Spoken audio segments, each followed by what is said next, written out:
I'm a historian. From my viewpoint, beer touches on so many aspects of life and culture, legislation, politics, gender issues, which I was a little prescient on that because I didn't realize we were going to have the Me Too movement at that point. Just economics and, it's history.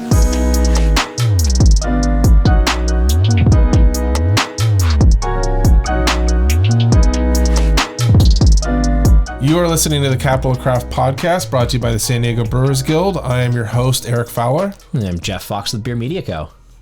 And I'm Judith Downie. I'm the curator of the Brewchive at Cal State San Marcos.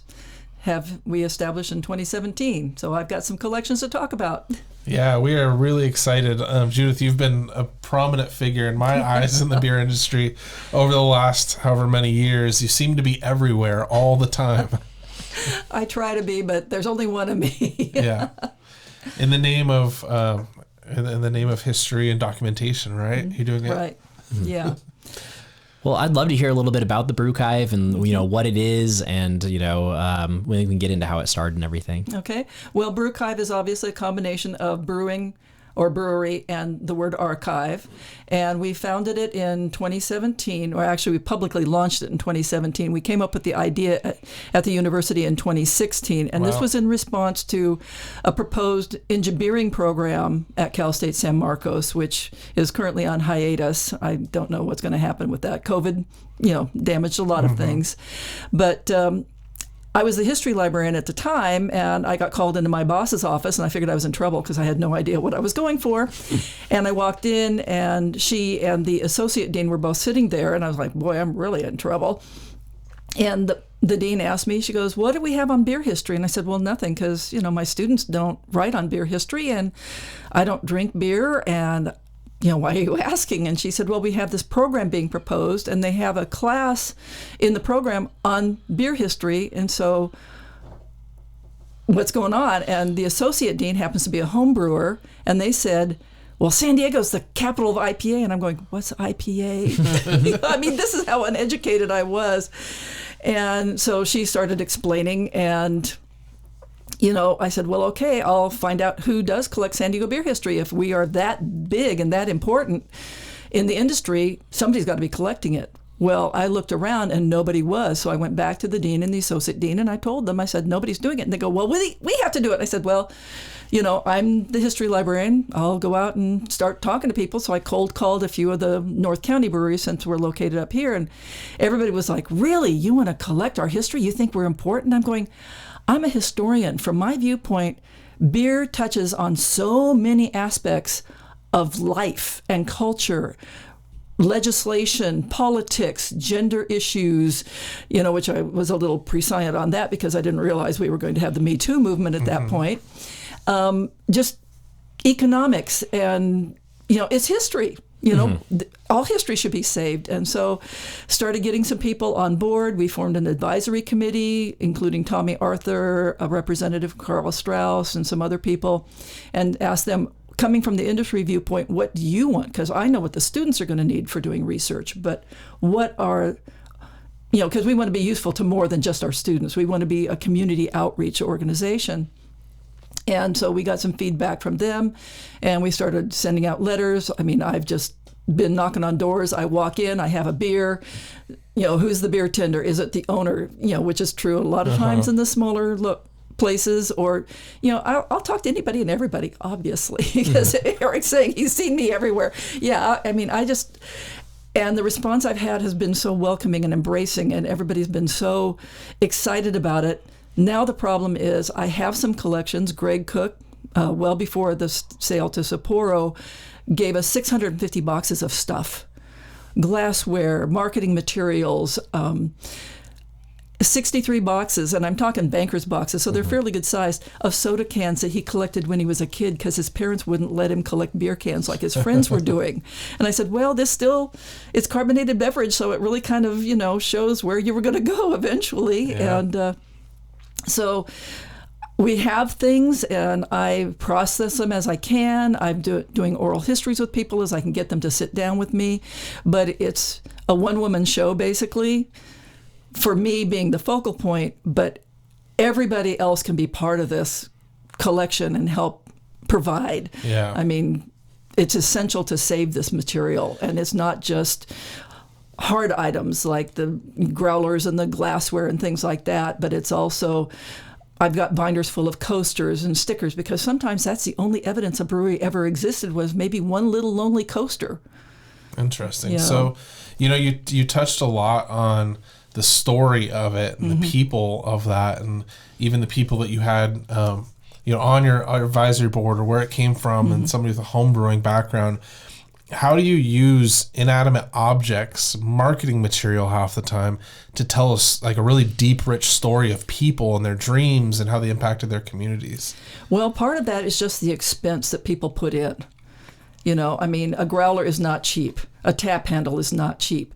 So you have to be very committed to actually put that money into making your dream a reality, or getting the backing to help you make that a reality, which of course goes into all these other complex configurations. Because, I mean, I've had students come up to me, or I've been walking near them, and I'll hear one of them say, "Yeah, I'm graduating and I'm going to open a brewery." And it's like, on whose money? I mean, you've been paying tuition. Maybe mom and dad have been paying tuition, but I don't still see where you got the $500,000 or more that's going to take to open up a brewery. And you probably don't have any idea of all the legislative issues that you have to deal with, the permitting, the physical configuration of a space. I mean, plus coming up with beer recipes. If you're not the brewer, who's going to brew for you?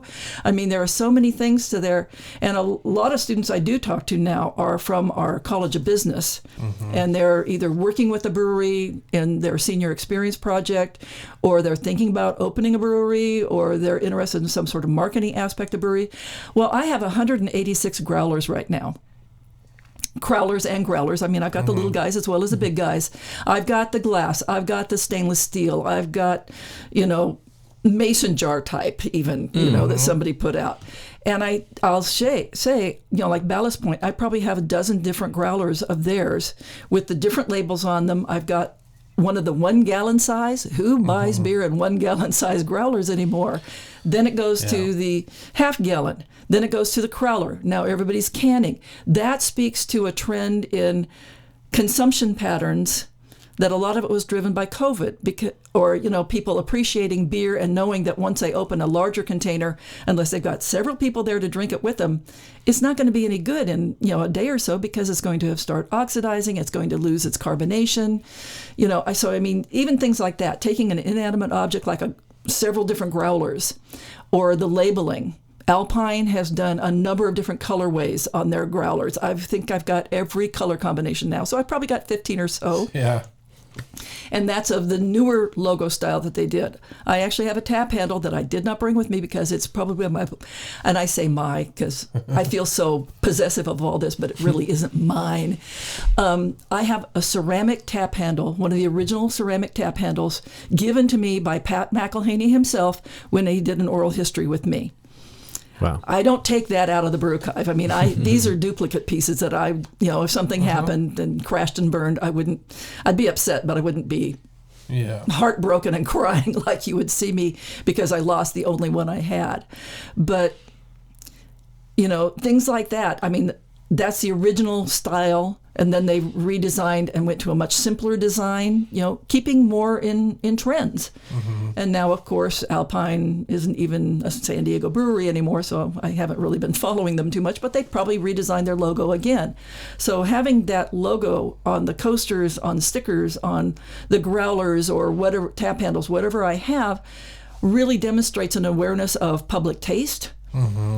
Showing that they're fresh and new, because, I mean, after a while, somebody gets to be the same old thing. And we have a customer base now that really is always looking for the next new thing.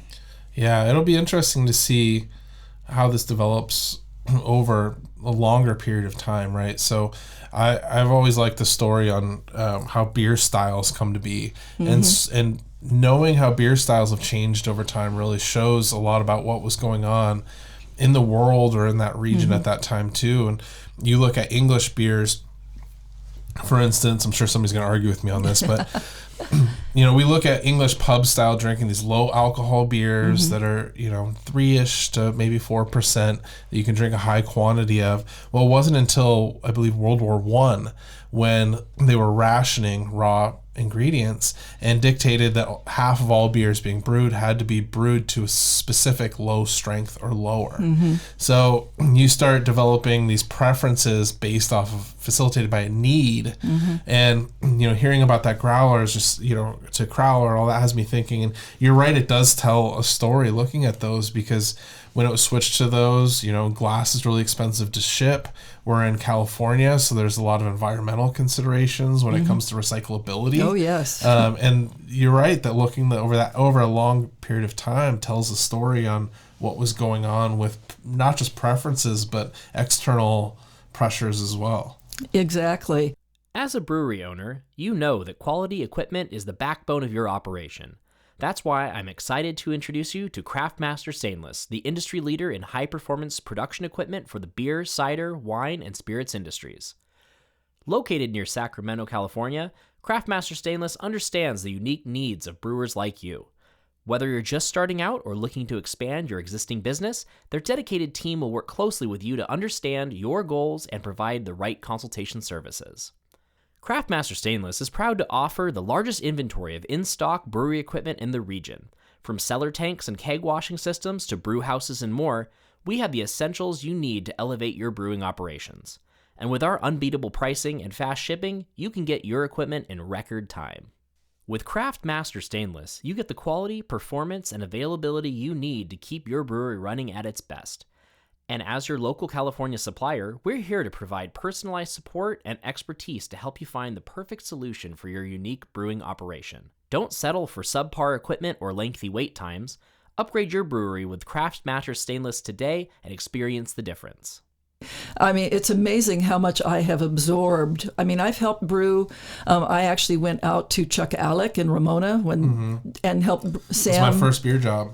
Was up there. And helped Sam, who was the brewer, brew the very last batch that they ran before Chuck Alec closed, and that was the Pink Boots blend beer that year. And because I was like, I want to know all about this. I mean, I'm learning a little bit about beer. I've realized I can't drink a very hoppy beer. Hops just don't like me a whole lot. But I love fruit sours and things. But it's like, I need to know about the brewing process. I've joined a homebrew club, Society of Barley Engineers, and they're very patient with my really stupid questions. Like one time, Paul Sangster was coming and did a presentation on water, and he kept talking about RO. And I finally leaned over to the guy next to me and said, "What's RO?" And he said, "Reverse osmosis." And what is that, though, too, right? Yeah, well, like, I mean, I don't have reverse osmosis at my house, so I never even thought about it. But Paul was talking about the importance of water and having a consistent chemical profile for your beers to remain consistent, because that's one thing you really want to count on is not only clean beer, but consistent beer. And I was like, oh, yeah, light bulbs are coming on for me all over the place.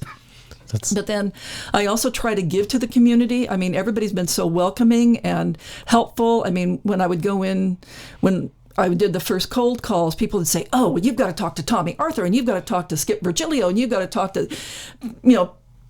they were just rolling off all these names. I don't know who these people are. I don't know how to get a hold of them, But I was writing down what I could and figured, well, I'll just put all this information together and start talking to people. And, I love Estella, she's my bud. She, has opened doors for me and helped me, meet other people and stuff. And,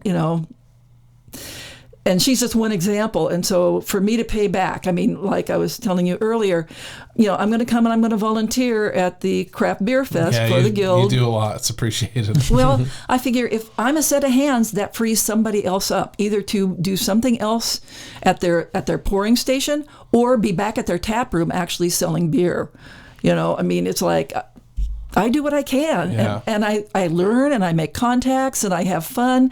I mean, I'll talk to people at a beer festival. They'll come up, and they'll just start chattering at me. And, my real interest, even though the Brewchive's focus is generally the 1980s on, so we're getting the more current beer history, because the San Diego History Center has what little remains of the 19th century and early 20th century breweries. They've got the stuff down there. But my real interest is in women in the brewing industry, as well as pre-Prohibition era. And so I can entertain people with, Prohibition era stories like Juana Ruiz, who was a bootlegger who was arrested 10 times in San Diego before the judge finally said, you need to leave the county. But stories like that, it's women, it's history, and how she got away from the 2 dry agents one time. She sent one upstairs to look for the bottle of whiskey she said she had, and the other one was in the room with her, and she was described as middle-aged in the newspaper, and she said, well, you wouldn't take your mother to jail dressed like this. Can I go in the other room and change my clothes? And him being the nice, just late Victorian gentleman he was, said, oh, yeah, fine. So she goes in the other room, goes out the window, is on the lam for 8 months. So I mean, how women, or how anybody could leverage the society at the time to their advantage, either making money through selling illegal booze or whatever. But also part of Prohibition was beer was not a real common item. If you think about it, hard liquor, more bang for your buck, smaller quantities were more easily transported. Yeah.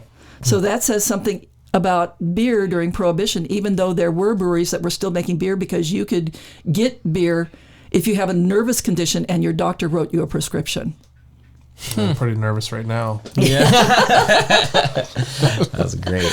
One thing that I think is really interesting in the San Diego beer industry is how one brewery kind of spawned these like branches off of like everyone's from one brewery goes on and goes to the next one and creates this one, and this one came from this one. And hearing back like from some of the early founding members of the guild and all the breweries that came from those original brands and stuff, it's amazing. Yeah. So can you tell me a little bit, like, is the Brewchive going into any of those kinds of things? Oh gosh, one of my original goals was to track the genealogy, so to speak, or family tree of every brewer. I gave up on that. I mean, Lee Chase alone, the number of breweries he worked at, and then people have come and gone, and like Mitch Steele isn't in the area anymore. I mean. And then you talk to some people and they're like, I don't remember, that was so long ago, and so I gave up on that. Although I did hear that one of our anthropology professors was interested in maybe trying to do a genealogy of brewers, but I haven't heard anything about that in quite some time. So I think that particular aspect, doing it in a formalized way, is probably too difficult and entangled to actually work. Yeah, the amount of connections is insane. Yeah. Like you go to one brewery and like just if you go talk to the staff, it's like they're from this one, and you just go down the list and they're all from somewhere. Yeah. And so it's super interesting. Well, Brandon Hernandez's San Diego Beer News site where he's doing that feature on the front of the house people. They were already saying, I worked here, here, and here. And I'm like, that's 4 places just for this one beer tender. Right. This is not even the brewers. This is not the other beer tenders that work there or anything.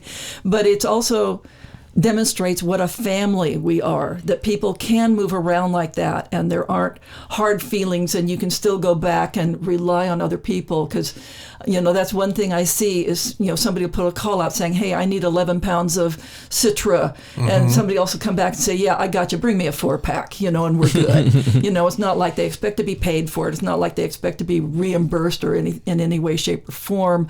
And that's wonderful because I actually presented at an international conference one time about women in early San Diego beer. And I was amazed because there were like 36 scholars there all presenting on some aspect of beer. One guy had flown from England to talk about how British politicians use British brew pubs as a place to reach their constituents, which is not something we do here. Have you noticed that? Our politicians don't go hang out in breweries, which they should. They don't do much of anything, but maybe more on the local level. Yeah. He was making a joke. I'm running for city council here, so he was a little stab. Which by the time this airs, we'll know. Well, we had Omar Passions, wasn't it? Parsons, wasn't it? That I know he was very much in favor of the brewing industry. He realized the value to I'm being tongue in cheek. There's definitely a lot of supporters, which is fair. 2 weeks from the election, but they're not real public about it. You don't hear them saying, "Hey, I'm having a town hall meeting at." Brewery at, whatever, that doesn't seem to happen, which is, really, I mean, breweries are friendly places, they're generally kid friendly, dog friendly, you can come in with a group, you can relax, you can, it's just a real friendly environment, but but presenting at this whole international conference was so amazing that there were other beer scholars. I mean, the Smithsonian Institution had a beer historian there. Her contract just ended, and now she's gone to work for a candy company. Oh, I didn't know that. Beer and chocolate, my two favorite things. But they collected a lot of things, both about home brewing as well as the brewing industry. But at that conference, when I was talking to people, they're like, "What's up with San Diego? You've got so many breweries," and they didn't think that was a bad thing. They were stunned that there could be that many breweries being supported in one area. And I said, "Well, how do your local breweries get along with each other?" "Oh, they hate each other. They're in competition." I go, San Diego, they're in competition, but they're collaborative. I mean, they'll go to each other's breweries and drink each other's beers after shift and stuff. This is a whole different way of thinking here, where people work together rather than work against each other. And I think that's what's made San Diego so different, and also so good for me, because people are willing to say, "Hey, I'll put you in contact with so-and-so," or come help me out here because I know you're not going to steal any secrets. Not that I would know how to do that, but Yeah, San Diego is a little big city, and from the outside it's difficult for people to understand, and that's all aspects of San Diego. Geographically, it's pretty large, but culturally, it's a lot different than LA or San Francisco or other cities of relatively of our size. And we also have the border influences. I mean, we have people cross-collaborating with across the border, and it's true. A border is a hypothetical line. Yeah. I mean, why are we? And you see even some of the Orange County and further breweries coming in because they've known people, like Green Cheek coming in and, taking over Bagby. They knew people. They get along with each other. And that has saved that brew pub from completely folding, because Jeff's still brewing there. So he's still brewing his beers, but it's under the Green Cheek flag now. Yeah, and it shows there's still opportunity within the county. Where can anybody find more information about Brewchive, and is there any call to action on anything you want to see from the industry over the next couple of years to help out your endeavors? How can we help? Give me stuff. Reach out to me. For an example, when West Coast IPA was closing Green Flash, now, I had talked to those guys when they first bought Green Flash. They came up and they viewed the Brewchive at the university and stuff. Well, nobody thought about me. Somebody else reached out to them in an email and copied me on it and said, "Oh, since you're closing down, you might want to talk to Judith at the Brewchive." And they reached out to me, and I said, "How fast can I be down there?" Because I knew they were closing, and I hadn't gotten anybody to respond to me. So I was able to make 2 trips down there. I found boxes and boxes on pallets ready to be destroyed of all their paperwork, all their stuff from all those years. I grabbed signage, I grabbed posters, I was digging through the boxes I could get into. I found Green Flash's original incorporation paperwork from 2002. That was going to be shredded. So I have that now in the Brewchive. That's the kind of thing I love to collect. It's the actual documentation establishing what they have. And this box I have right here, boring as all get out, right? I have 8 feet of boxes like this that are dossiers on every brewery that ever even thought about opening. Wow. I have copies of their LLCs or their incorporation papers. I have, some samples from their websites and all of that. But proof that somebody can come in and do research in here and research a brewery, research trends. I have a whole bigger box of the impact of COVID on our local breweries. The documentation from the state, the documentation from the feds, what people were doing, what people were saying. I collected beer labels that were made specifically addressing COVID and the restrictions and all of that. So give me your stuff. I mean, reach out to me. I'm more than willing to talk about and come and pick it up and get an oral history, record an oral history with people, because I've done a lot of that. But anybody who wants to see it is more than welcome to reach out to me at the university. It's Cal State San Marcos in the library, special collections. But if they'll just email jdownie@csusm.edu, Or they can also go to the Brewchive website if they just want to go to brewchive.org. That's a short URL we have that will redirect them to the website that I've created. I maintain it, so right now it's a little, it's got a couple of issues that need to be ironed out. But I have a timeline of every San Diego brewery starting with 1868. Openings, closings, expansions, all that kind of stuff. I've got some digital files on there. I've got... There are going to be links to the oral history recordings we've made. We're working on transcribing those, but that takes time and effort and double checking and making sure everything's right and all that. So there is some stuff on a website already, but they can certainly reach out to me. Some of my materials, like all of Greg's stuff, is currently off campus in storage because the space that we had it in is going to be undergoing some renovation for some climate control. And so we don't want anything in the construction area for possible breakage or getting lost or anything like that. But I am more than willing to talk to people. And if you see me, I'm generally wearing my T-shirt with the Brewchive logo on it, and they can certainly, walk up to me at a beer festival and strike up a conversation. Find you helping out as always. Absolutely. Yeah, well, we appreciate everything that you do and for taking time to sit down with us today. Thank you. I enjoyed this. I love preaching the word of San Diego brewing history. That's what we're here for. Yeah, and thank you for listening to the Capital of Craft podcast. And if you'd like to see more just like this one, make sure you subscribe and follow us on Instagram at SD Brewers. Cheers. Cheers.